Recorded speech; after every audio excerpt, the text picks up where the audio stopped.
بسم الله الرحمن الرحيم. نحن اليوم في الحلقة 12، وانتهينا في الحلقة الماضية عند طلوعنا من الانفرادي بعد 55 يوما من انفرادي مؤلم. هذا الانفرادي طبعا هو أوسخ شيء في الأمن والمجابرات. طالع يعني عادة تحصل الناس وكذا وتتكلم معهم، يعني خلاص الوضع يتحسن. لكن في الانفرادي هذا وحدك، وعاد معك مستلمين واحد اسمه أبو يوسف، وطبعا كلها أسماء حركية احنا قد عرفنا بعض منهم. واحد يعني من الصعاليك، هذا مثلا أبو 2000 ريال، هذا اللي هو كان حقهم البنجوان يعني. ومارسوا علينا أبشع أنواع الضغط النفسي والكلام البذيء الحقير السيء من الإهانات. الشمس كانوا أنت طيب يخرجون نتشمس، يعني نتشمس في شمسية هكذا، يخلوا واحد يخرج 5 دقائق نتشمس. بعد 15 يوم نجي 15 يوم، طيب يا خبر نتشمس، مش مش دورك. المهم يعني خرجونا يمكن مرتين ولا كم، ولا طوال 55 يوم. عادوا بهكذا. عاد في واحد يكون بعض الأحيان عاد شوية على داخله شوية إنسانية، أما البقية يدوهم إلا موحشين مجرمين. يجي لك الأكل كأنك كلب وإهانات. يا أخي عيب، احترم نفسك، عيب. احنا مش ما احنا مجرمين يا أخي، ما احناش مجرمين يا شباب. احنا يعني مشكلتنا احنا عفافيش يا أخي، هذه تهمتنا، ما احناش مجرمين ولا احنا يهود تعاملنا بهذا الشكل. قال لي أنتم مخربين، احنا بنبني. هذا يوسف أو يوسف، أنتم مخربين، نحن نبني وأنتم تهدموا. يعني احنا العفافيش هم يبنوا بلاد ما شاء الله مبنية واحنا نهدم. فحتى هؤلاء الشباب اللي قد عبوهم علينا تعبية يعني خبيثة. يا ابني قلت له يعني أنا أسعبك، أنا في النهاية أسعبك. عيب الكلام هذا حتى من باب أنني كبير، خليني من عفاش يا أخي. أنا من باب أنني كبير تعاملني معاملة. المهم والله أبشع. أنا أكلمكم بما يرضي الله سبحانه وتعالى. يعني ناس مجرمين كلهم مجرمين، ما فيش حاجة اسمها مسيرة، لا صدقوا. المسيرة هذه يضحكوا على الناس عشان يستقطبوا الجبهات بس، باسم القرآن باسم كذا. لكن تعاملهم لا يمت يعني بقيد أنملة أو بشعرة بالقرآن الكريم. هذه يقول القرآن الكريم، القرآن مرجعية. احنا مخربين، قالوا احنا نخرب. على فكرة أيضا يعني أتذكر أنه ثاني يوم في الاعتقال احنا اعتقلونا يوم الأربعاء. نزلنا الخميس، صباح الخميس أنا وزملائي. والانفرادي كان أول يوم في الانفرادي الخميس. بعدها جت كلمة عبد الملك الحوثي العصر. طبعا أنا أسمع، طبعا احنا في ميكروفونات يعني واصل، ما احنا ما نشوف شاشة ولا شيء، لكن نسمع المحاضرة غصبا عنا نسمعها. تشي ترقد وهم يرفعوا الميكروفونات نسمع. وهي أول مرة يمكن كنت أسمع هذه المحاضرات. وبعدين ذكرنا قال احنا الآن إذا ألقينا القبض على المخربين، عودوا للحلقة هذه في تاريخ 19 سبتمبر. عودوا للحلقة هذه. أنا أسمع المخربين ألقينا القبض، كنت تقول احنا، أنا والشيخ أحمد العشاري وأمير راجح، لأنه بدأت الاعتقالات للمؤتمرين بعدنا عرفت بعدنا، بس احنا اللي كنا. ونايف النجار وهذا كانوا معنا في عين وحرمل. يعني احنا المخربين ألقينا وستمتلئ المعتقلات بالمخربين. هذا كلام عبد الملك الحوثي. عودوا لكلامه، أنا سمعته وأنا في الانفرادي، الله بأذني هذه. وبعدين كنت أحلل ما معقول إحنا مخربين وإحنا كذا، يعني التهمة. قلت والله إنه نحن هكذا بيني وبين نفسي، والله إنه نحن، والله إن المؤتمر الشعبي العام وأنصار عفاش رحمة الله عليه قد إحنا مخربين رسميين. أنا عبد الملك الحوثي كان من أول العماد في الهوية، فلان زي ما هو إعلامهم نائب وزير الإعلام، كان يعني على أساس هم يوجهوا في التوجيه المعنوي في غيره. أما الآن الباشا حقهم قدوا يقول مخربين. عرفت أننا حانبين حانبين يعني. وفعلا اتضح فيما بعد عند خروجنا أن عبد الملك الحوثي هو من أعطى الموافقة باعتقالنا شخصيا. شخصيا عبد الملك الحوثي هو الذي أعطى الأمر باعتقالنا، وهو من يعتقل. ما يعملوا حاجة إلا لما بدأت الكبار السياسيين الكبار القيادات وكذا هو بإذنه. البقية المساكين كذا هم يشيلوا تصحب الموتورات. والله إنه في المعتقل الأمن في الأمن المجابرات هذا معتقل موتورات. ما عملت يبني قال أنا صرت استلمت حواله لواحد 20,000. المهم موتورات تمام. وهذاك اللي يعني حصل من البنت كلمتكم عليه في الحلقة السابقة، مسكين ابناء المحوية الأبية الصامدة. المهم انه عبد الملك الحوثي المخربين قلت حربنا ما شاء الله كان. المهم انا اوضح واؤكد هنا للتاريخ ان هذا المعتقل معتقل لعين، معتقل قذر. لا تمكنوه انه صحيح في معهم يعني هكذا اتيكيتات يعني بس داخلهم حقد شديد. ويعني انا كان ممكن اضرب يعني، بس اللهم ممكن ما عادهم فكروا ولا كانوا يدوا لنا كلام اوسخ من الضرب. هددونا ببناتنا، هددونا بعيالنا، هددونا بكذا. حتى داخل هذا المستلمين كان يجي يدي لك الاكل ويهددك يعني. كان الشغل طالع يعلموهم تحت يجهزوه يطبخوا المعتقل هذا عشان ما يطلع اللقد ضابح. لكن الحمد لله صمدنا وهذا من الاطفال يعني سياتي يومهم ان شاء الله. يا ابني انا مثل ابوك. عيب الكلام هذا.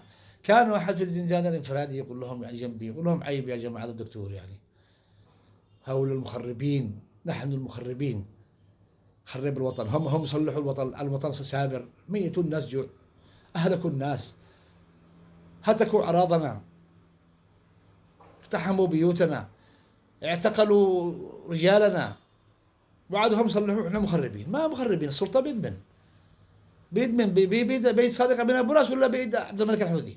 خلونا احنا واضحين. السلطه كلها بعد عبد الملك الحوثي، هو اللي بيوجه، هو اللي كذا، هو اللي كذا، هو اللي كذا، هو اللي مكتب السيد. احنا نراجع لك في مكتب السيد. ضاعت البلاد، ولعنة الله على من أوصلنا إلى هذا الحال. ورحمة الله عليك يا علي عبد الله صالح دنيا وآخرة. كيف كنا عايشين في عهدك. على العموم لا أطيل في هذا الجانب الانفرادي. حصل كلمات عبد الملك الحوثي وطيناها. طلعنا في الانفرادي هذا قلنا احنا ماسكين البطانيات كالمجرمين. الله خرج بطانيتك. عادوا ايضا صفي الحمام. احنا دارين صفي الحمام. يلا شال البطانيه صفي الحمام. يعني بدل ما يصفوهم وقدوا صافي الحمام احنا نصفي. احنا ناس، احنا المؤمنين. المؤتمر الشعبي العام والعفافيش احنا المؤمنين نصفي ونطهر ونعمل. لكن هم والله ما يصلوا قسما بالله داخل معتقل حرام. انا داخل معتقل حققوا معي من الصبح من الليل للصباح ما يصلوها ركعه. هؤلاء المؤمنين. احنا المؤمنين. عادهم يعني يحاولوا يشوهوا. انتم اللي حق سكار، انتم اللي حق بنات، انتم اللي كذا. قلنا لهم اعتقوا والله. صادق ابو راس هو مع بنات، هو يشرب. قلنا لهم عيب استحوا انفسكم. هذا في التحقيقات ايضا. غازي هو حق بنات حق كذا. يعترف ادي خبر والله اقسم بالله وراس اولادي انه هذا الخبر منهم. ايش احنا نعترف؟ قلت لهم احنا نعترف على انفسنا كذب. لكن والله ما نعترف كلمه على او من نعترف ان احنا نشهد زورا على قيادتنا. هو بيسكر. هو احنا عندنا معلومات. هو بيخبب بنات يدوروا بعدين ما حصلوش عاد مؤامره ولا عاد تهباش ولا عاد قضوا ولا احمد علي ادى 50 مليون ولا شيء. رجعوا يدوروا حق النسوان والبنات. هؤلاء الكلاب ما اسميهم الا كلاب لانهم يعني مسعورين. خوف من احمد علي، خوف من المؤتمر. واحمد علي كوم والمؤتمر كوم. واحنا نناصر القضيه الوطنيه. قضيتنا وطنيه ليست شخصيه. احمد علي هو جزء من هذه القضيه الوطنيه. عبد الله صالح ارثه التاريخي. صادق امين ابو راس المؤتمر قضيتنا.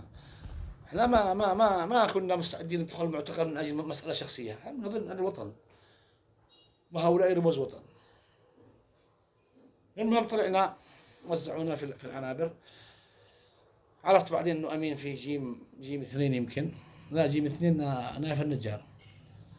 وأمين راجح في باء، أنا في باء وهذاك في ألف. تمام. في جنبهم جناح خاص بالإصلاحيين، وأنا جنبي جناح خاص بالقاعدة، تنظيم القاعدة، يعني تنظيم بس جناح منفرد لحالهم. وأنا دخلت مع يسمى الجناح الاقتصادي. حصلت هناك أصحاب الضرائب، الموظفين، وحصلت التجار. التجار هؤلاء ينهبوا أموالهم طبعا. أصحاب شركة بلقيس، لأن حتى المدير المالي، وأنا هنا التاريخ، المدير المالي واحد حمادي اسمه عيسى الحمادي. هذا الرجل قد مجنون، جننوا به بالعلاجات، قد بيحرق أصابعه ويديه بالدخان، لأنه المدير المالي يعرف كل شيء، وأخذوا فلوسهم وجننوا به. هذا عيسى الحمادي. واحد اسمه الجنيد كان مسؤول الإعلام، هو صحفي معروف، وكان في النهاية هذاك عدو موبع، لهم 4 سنين محابيس أو 5 معتقلين. أيضا موجودين من التجار هذا ما صاحب شركة اللي هي المحويتي هذه، فتحية المحويتي، شلوا اخوانها وعيالها، وهي طبعا النساء ما مسجونات، منهم فتحية، منهم بلقيس، منهم كثيرات.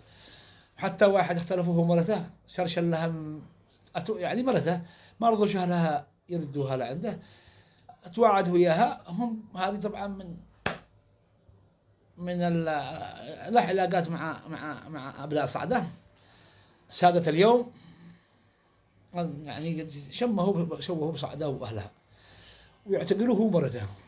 هذا الكلام على مسؤوليتي.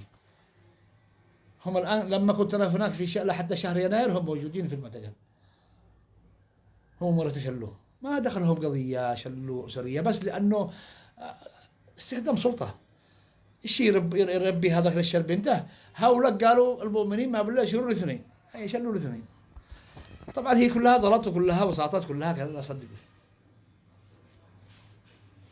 هذا المحويت عبد اللطيف المحويتي كان عاقل الجناح، واخوه عبد العزيز حفظه الله رجل محترم، واخوه عبد اللطيف، واخوه الثاني عبد الناصر، 3 كانوا هم من شركه هذه فتحيه، وكانوا شغلهم تمام ماشيين صح. وشفت الملف انا اطلعت عليه وكذا، شغلهم كان تمام، بس مليارات كان معهم، دخلوهم داخل وشلوا الزلط. بلقيس الحداد شلوا الزلط حق الناس كلها. ليش انا لما اتكلم عن هذه البنت اللي هي سوسن الحوثي، انا اطلعت على القضيه داخل، طلعت من غب المعتقلين. وبعدين طبعا هذا اخوان عبد الناصر وعبد اللطيف وعبد العزيز، هذول كانوا في عنبرنا، وفي عنبر اخر، وفي عنابر اخرى، يعني شلوا الاسره كامل. طيب انت الان من هو مدير هذه الشركه؟ نهبتهم الفلوس، شلوا مدير الشركه، لكن لانهم يشتوا يغطوا على المساله والنهب هذا هؤلاء اللصوص، شلوا الاسره كامل، نساء ورجال. والله العظيم نساء ورجال، هذا الكلام انا اتحمل مسؤوليته امام الله سبحانه وتعالى، وهذا الكلام يعني انا تاكدت منه تماما. الاسره كلها معتقله. اي ظلم هذا يا عبد الملك الحوثي، اي ظلم هذا.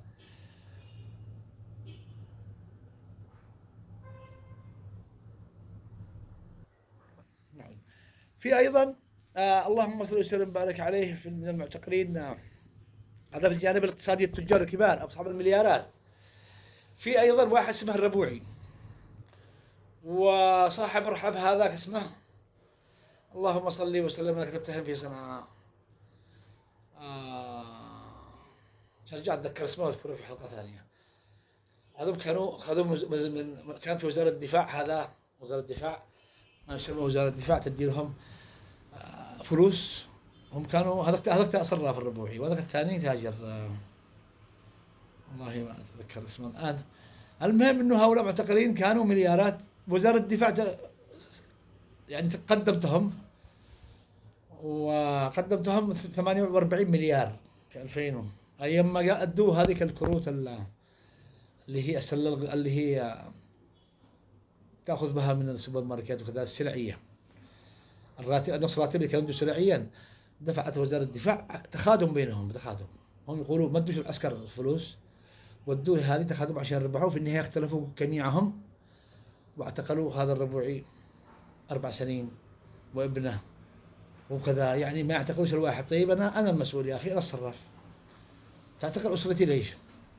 بس لأنه في الشركة عشان يغطوا. أنا هكذا تحللت وتأكدت أنهم يأخذوا الأسرة كاملة حتى لا أحد دول خارج، ويفضحهم أنهم لصوص.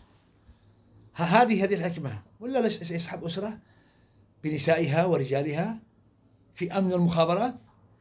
دخل استخبارات بالنسوان يا خبرة. أين وصلنا بهذا اليمن؟ هؤلاء كانوا هم أبرز التجار التي قابلناهم في هذا المعتقل اللعين، وعشنا معهم يعني فترة. وإن شاء الله سنكمل في ما تبقى من الحلقات عن هؤلاء الناس وعن وضعهم وعن ظلمهم. ما عاد في مظالم، ما عاد في مجيب المخلافي، ما عاد في ناس والله ستلعنون هؤلاء الناس ألف لعنة، ألف لعنة ستلعنوهم، كما سأل عنهم التاريخ ويلفظهم.